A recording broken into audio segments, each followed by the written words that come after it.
Hi, welcome to problem 6a. Here you're given a stable pairing and a list of halfway filled preferences. And the fact that this pairing is stable is a very informative piece of information because now you can assume that there are no root couples generated from these preferences here. So let's make this assumption. What other information can we glean? Well, we see that all women hate man 3. Let me use greater than as shorthand for prefers more. Then A prefers 2 over 1 over 3 as given. For B and C, we immediately deduce that either 2 or 1 is preferred more than 3. We don't know which one, but either way, preferred more than 3. Now, here you have an A in the middle, so it might be easy to work with man 1, we don't know, but it's nice to get all this information before we proceed. So let's observe the pairings that are given in the stable pairing. So we immediately see that 2 is paired with B, even though A has 2 on the very top. So what does this tell us? It tells us that 2 never proposes to A. So let's analyze 2. So suppose 2 preferred A over B. Then we know that A prefers 2 over 1, her current partner. So 2 and A is root. And this can't happen. Sorry, root. Contradiction to our original assumption. That's why stability is so important.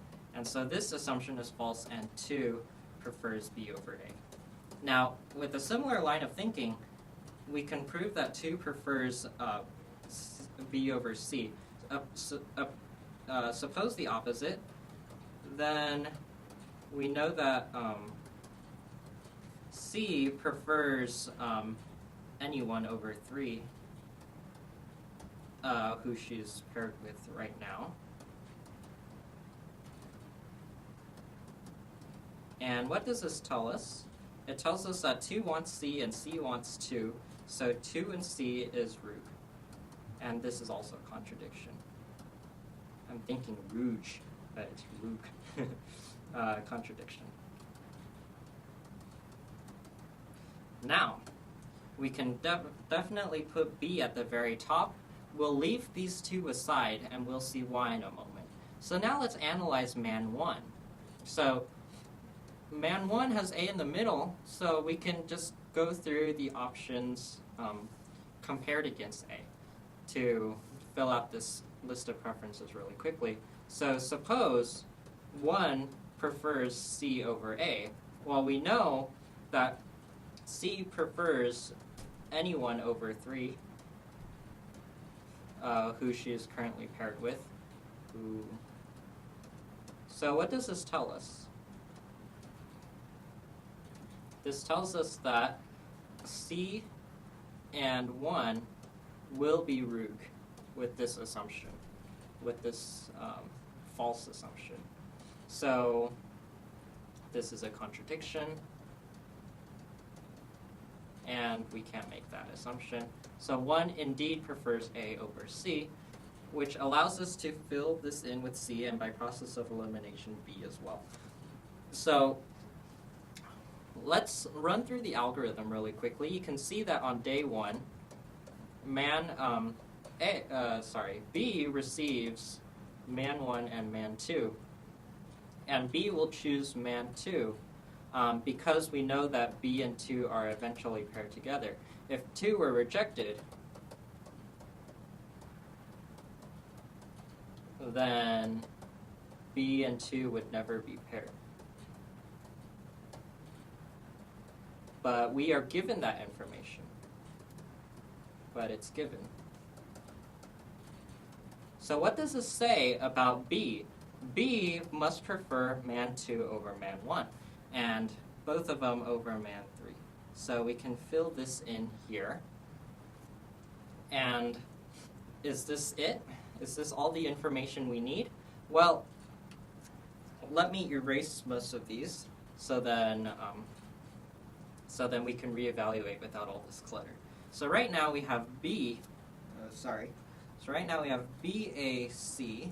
We have B as the first preference for 2, and we have 2 and 1 as B's preferences. So we see that C and 3 are paired together, even though 3 has C at the very top. So what does this tell us? This tells us that C never rejects 3. Notice that in order for couples to be in a pairing, they cannot be rejected. So there is no second chance in this algorithm.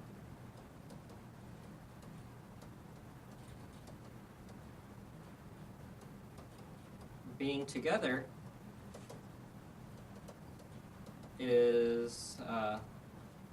implies that you were not rejected. So good. So 3 will always propose to C, and so C never receives any other proposals.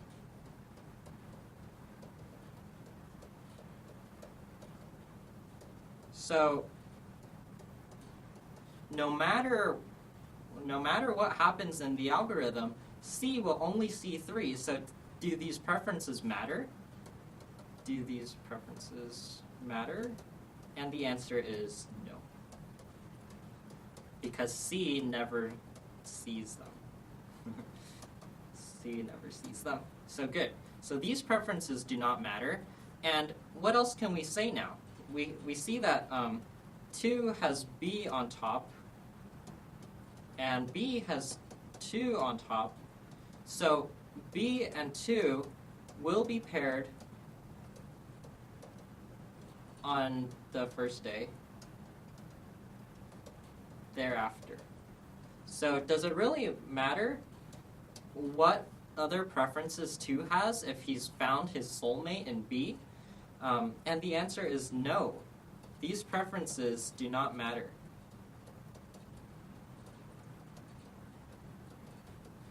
So we can see that C's additional preferences don't matter, and 2's additional preferences do not matter. And finally, 3's preferences do not matter because 3 is paired with C in the stable pairing.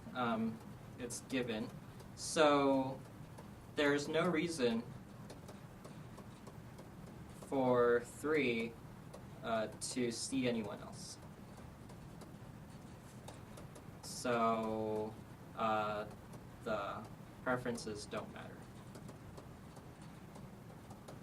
So finally, we've completed all these charts because we've shown which preferences are necessary and which ones are optional. So as you can see, we have 4 optional preferences here and 2 optional preferences on this side. So there are 2 different possibilities for women.